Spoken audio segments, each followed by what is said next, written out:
bubuksan natin or titingnan natin kung magkano na ang laman ni Palaka. So si Palaka actually is ginagawa kong alkansya. So ngayon mabigat na siya. Titingnan natin kung magkano na ang kanyang laman. So hindi natin siya babasagin. Ilalabas lang natin ulit yung coins dito sa kanyang bibig. Gagamit lang ako ng kutsilyo for smooth release ng ating coins. So magkano kaya sa tingin nyo, magkano kaya ang laman ng palakang ito?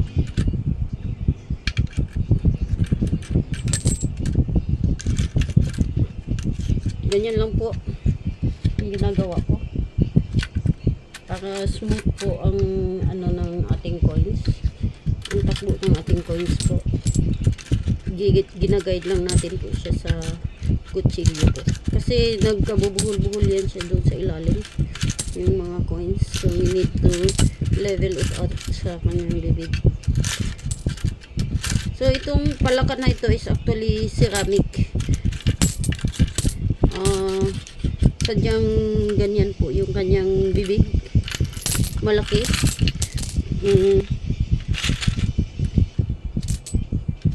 Ganyan po.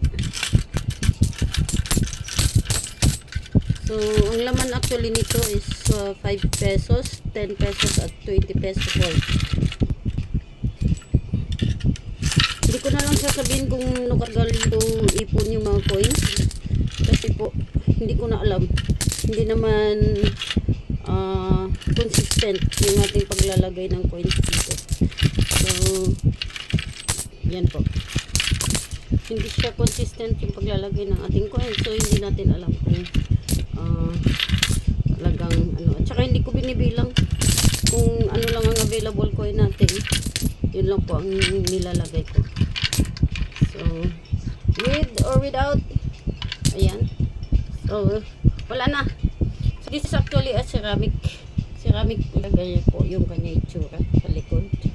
And nabasag na nga lang yung tenga at saka sa katagal ito yung kanya paa. But still, ganyan for saving purposes po. Pag may coins ako, pasok. Then, ayan, wala lang akong magawa. Kaya inisip ko, titignan natin kung magkano. So, mamaya, ibabalik ko lang din ulit siya dito. Kasi gusto ko talagang makita siyang mapuno. Yung punong-puno na wala na yung room na tatanggap pa siya ng coin. So, this time, konti lang naman yan. Bibilangin natin po kung magkano ang ating naipon sa Palaka Challenge. Thank you so much. In the meanwhile, itabi ko muna to si Palaka. Ayan. Tabi muna si Palaka at magbibilang tayo. So, samahan niyo ako nung magbibilang ng ating coins. Yan. For easy movement. Yan, ko to. 20s muna. At sabihin niyo sa akin kung magkano ang laman ng ating Palaka Challenge. Yan. Parang lang siya. Iniisip ko na isang isda or alaga na everyday kung pwede siyang papakainin, mas mainam. So it depends upon naman kasi sa availability ng aking coins.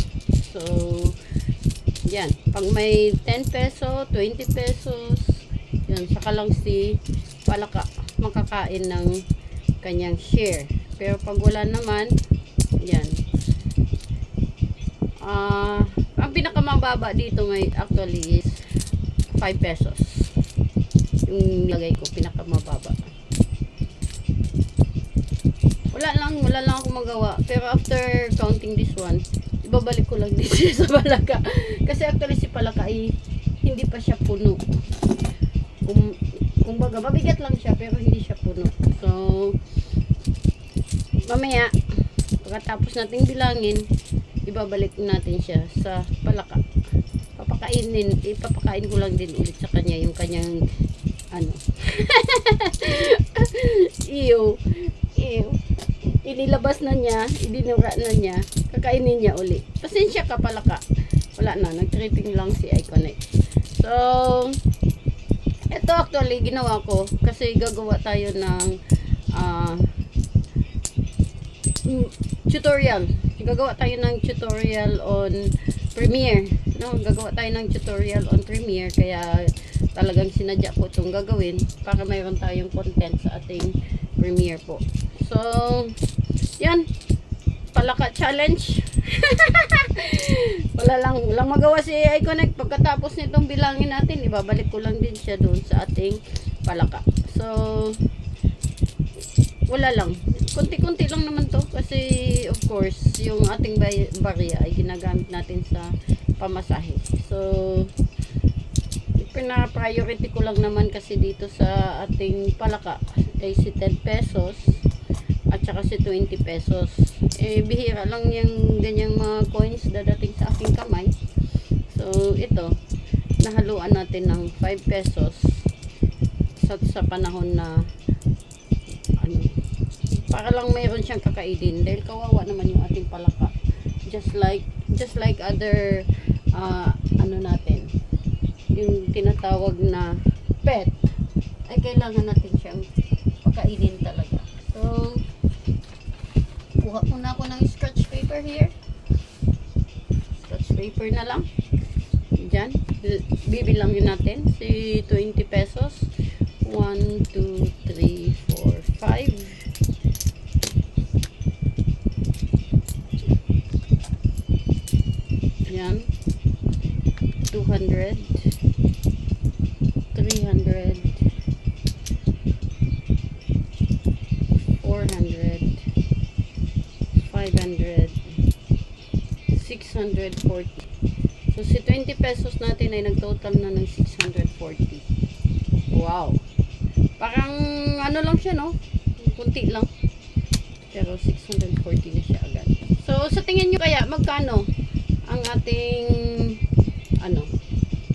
pera sa loob ni palaka? Dito na naman tayo sa tens. Sa 10 pesos po. 100,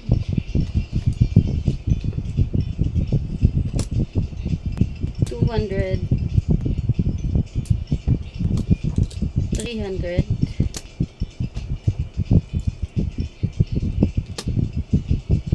400,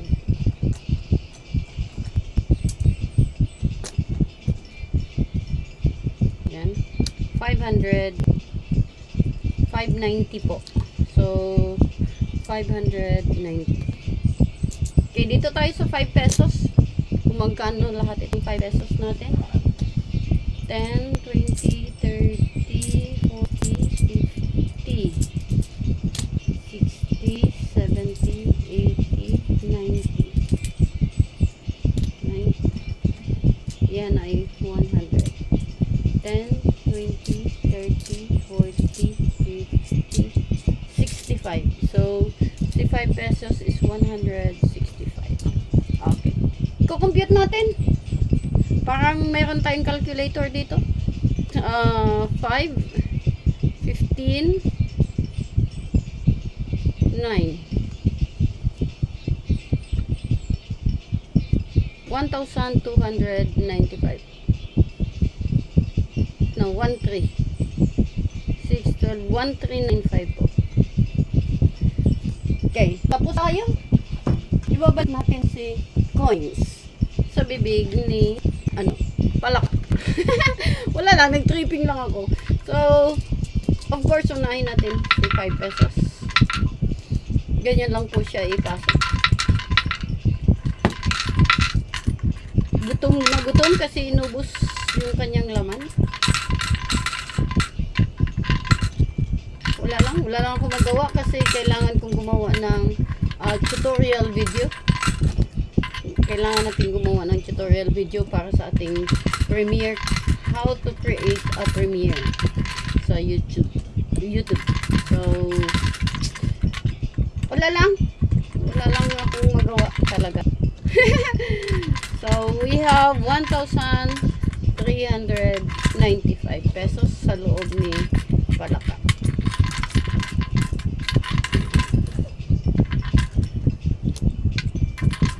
Hindi ko alam kung ilang taon na itong pinasok ko dito, pero actually hindi na siya umabot ng isang taon pa kasi nga availability ng coins. Si Palaka Ipon Challenge. Pakakainin natin siya pag may dumadating sa atin ng mga available coins na so to the baba. Ganyan lang ako kumapakain ng aking palaka.